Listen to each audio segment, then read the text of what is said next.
Greetings everyone. Commerce with difference classes में students एक बार फिर आपका स्वागत है। इस वीडियो में हम इकोनॉमिक्स और इकोनॉमिक्स में मैक्रो इकोनॉमिक्स का एक और टॉपिक डिस्कस करने जा रहे हैं और ये टॉपिक है इंटरमीडिएट गुड्स। इससे पहले वाले वीडियो में हमने स्टूडेंट्स डिस्कस किया है क्लासिफिकेशन ऑफ गुड्स में final goods and intermediate goods. अब इंटरमीडिएट गुड्स एक्चुअली में है क्या, सिंपल लैंग्वेज में समझते हैं। चलिए इसको देखिए, इसका मीनिंग क्या है। These are those goods which have yet not crossed the boundary line of production. Intermediate goods को समझने के लिए आपको ये वर्ड समझना होगा स्टूडेंट्स, ये टर्म समझनी होगी, बाउंड्री लाइन ऑफ प्रोडक्शन यानी प्रोडक्शन लाइन। और इसका सिंपल सा मतलब होता है प्रोडक्शन प्रोसेस। स्टूडेंट्स इमेजिन कीजिए, आपके पास जो प्रोडक्ट आ रहा है वो एक फाइनल प्रोडक्ट है बनकर, लेकिन बनने से पहले वो एक प्रोसेस से गुजरा है। देखिए, जैसे आप शुगर इंडस्ट्री का एग्जांपल लें स्टूडेंट्स। शुगर इंडस्ट्री में first of all they buy the sugar cane. सबसे पहले वो गन्ना खरीदते हैं, फिर उसकी प्रोसेस स्टार्ट होती है। देखिए, उसको क्रश करते हैं, फिर उसको बॉयल करते हैं, फिर उसमें अदर केमिकल्स या मटेरियल ऐड करते हैं and finally it is converted into गुड और शुगर। तो ये प्रोसेस है। देखिए, इसे हम बाउंड्री लाइन ऑफ प्रोडक्शन बोलते हैं या प्रोडक्शन प्रोसेस बोलते हैं। यानी इंटरमीडिएट गुड्स वो हैं जो अभी प्रोडक्शन लाइन को जिन्होंने क्रॉस नहीं किया है, यानी अभी भी वो प्रोडक्शन लाइन का हिस्सा हैं और उनमें यानी अभी प्रोसेस में डलना बाकी है। उनको एक दो प्रोसेस और लगेगी, उसके बाद उनमें वैल्यू एडिशन हो जाएगी और तब जाके वो फाइनल गुड्स बन पाएंगे। यानी ये गुड्स अभी तक फाइनल गुड्स नहीं है। या यूं कहिए कि इन इंटरमीडिएट गुड्स को फाइनल कंज्यूमर्स यूज नहीं कर सकता, क्योंकि ये अपने आप में कंप्लीट नहीं है। सेकंड पॉइंट देखिएगा, value is still to be added to those goods. ये वो गुड्स हैं जिनमें वैल्यू ऐड करना अभी बाकी है। जैसे मैं आपको फर्नीचर इंडस्ट्री का एक एग्जांपल बताता हूँ स्टूडेंट्स। फर्नीचर इंडस्ट्री वालों ने क्या किया, यानी फर्म ने क्या किया, फर्नीचर बनाने के लिए वुड परचेज की। यानी वुड क्या हुआ उनके लिए रॉ मटेरियल।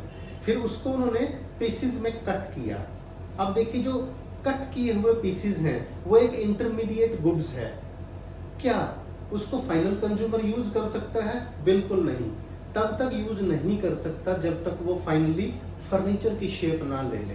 तो इसके बाद क्या होगा, उन पीसेस को ज्वाइन करते हैं, फिर उनको फिनिशिंग देते हैं। ये प्रोसेस चल रही है देखिए। फिर उनको कलर करते हैं, पैकिंग करते हैं और रिटेलर को सौंप देते हैं और तब जाके वो होता है एक फाइनल गुड्स। यानी इंटरमीडिएट गुड्स जो हैं इनमें वैल्यू ऐड करना बाकी रहता है। जैसे मैंने कहा आपको कि जो कट किए हुए पीसेस हैं फर्नीचर इंडस्ट्री में, वो अपने आप में इंटरमीडिएट गुड्स हैं, लेकिन उनको सेल नहीं किया जा सकता जब तक उनकी वैल्यू एडिशन ना हो जाए। और वैल्यू एडिशन क्या होगी, उनको फर्नीचर की शेप दे दो, फिर उन पर कलर कर दीजिए, उनकी एक अच्छी सी पैकिंग कर दीजिए। यानी इंटरमीडिएट गुड्स में वैल्यू ऐड होना बाकी रहता है।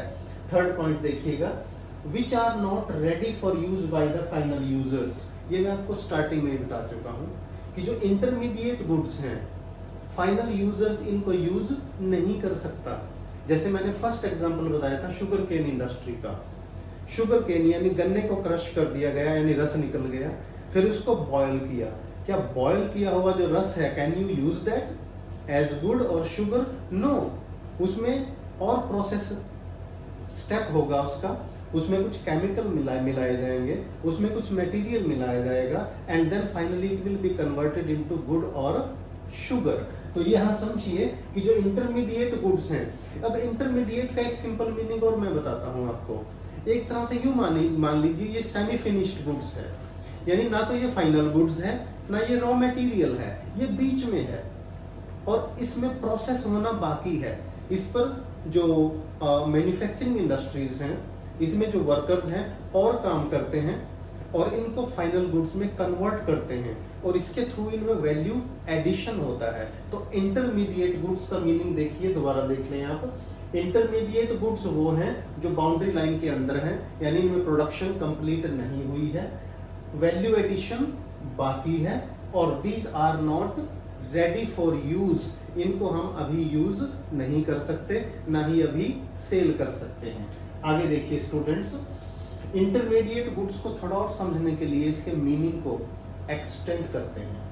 Intermediate goods are those goods which are purchased by one firm from the other firm। समझिए, यानी जो एक फर्म दूसरी फर्म से परचेज करती है, या एक पर्सन दूसरे पर्सन से परचेज करता है, किस लिए? यहां समझे स्टूडेंट्स, एज रॉ मटेरियल, या तो उसको as a raw material purchase करते हैं, या एज गुड्स फॉर रीसेल।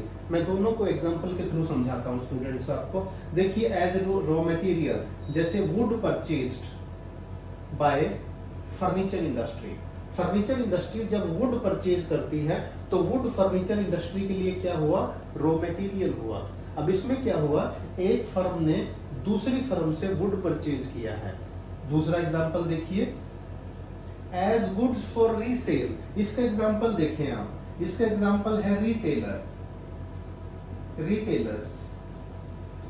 अब रिटेलर्स क्या करते हैं? देखिए, रिटेलर्स डायरेक्टली कनेक्ट होते हैं किससे?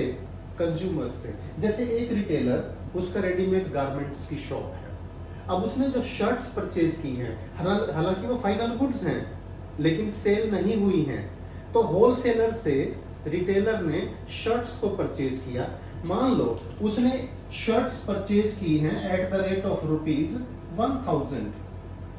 अब उसने 1000 में एक शर्ट परचेज की है, क्या 1000 में वो इस शर्ट को सेल कर देगा आगे? नो, वो क्या करेगा, इसमें अपना प्रॉफिट ऐड करेगा। मान लो 200 रुपीज उसने ऐड कर दिए, तो ये वैल्यू एडिशन हो गई। देखिए, यानी जब गुड्स को रीसेल के लिए खरीदा जाता है तो उनमें वैल्यू एडिशन होती है, वो अपना मार्जिन ऐड करता है और उसकी प्राइस फिक्स हो गई। देखिए 1200 रुपीज। तो ये भी एग्जांपल है स्टूडेंट्स इंटरमीडिएट गुड्स के।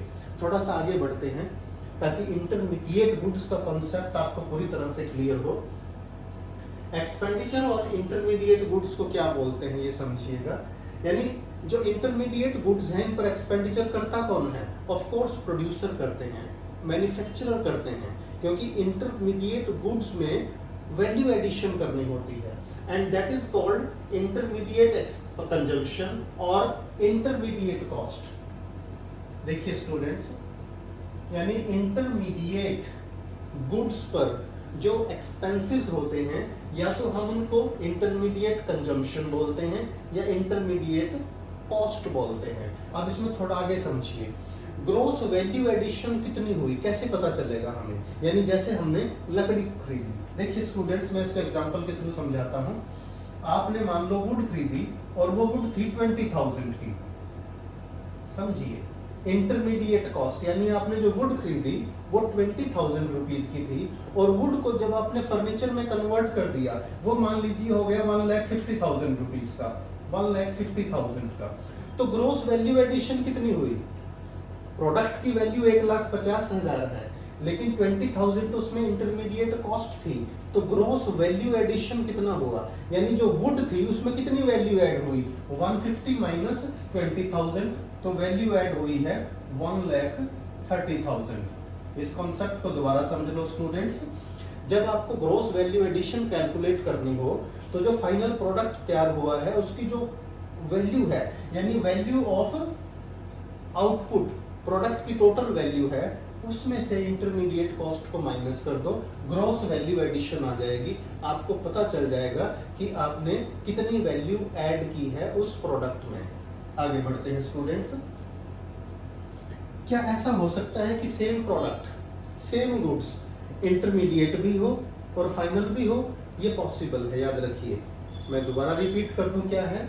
सेम गुड्स में बी व्हाट, फाइनल और इंटरमीडिएट, यानी एक ही वक्त पे नहीं होगा। ये यूजर्स के पॉइंट ऑफ व्यू से होगा, याद रखिए। यानी जो प्रोड्यूसर है उसके पॉइंट ऑफ व्यू से होगा कि वो कैसे यूज कर रहे हैं इसको, कंज्यूमर इसे कैसे यूज कर रहा है। फॉर एग्जाम्पल, मैं आपके सामने एक एग्जाम्पल लिखता हूं students. Sugar, sugar used by households and sugars used by biscuits,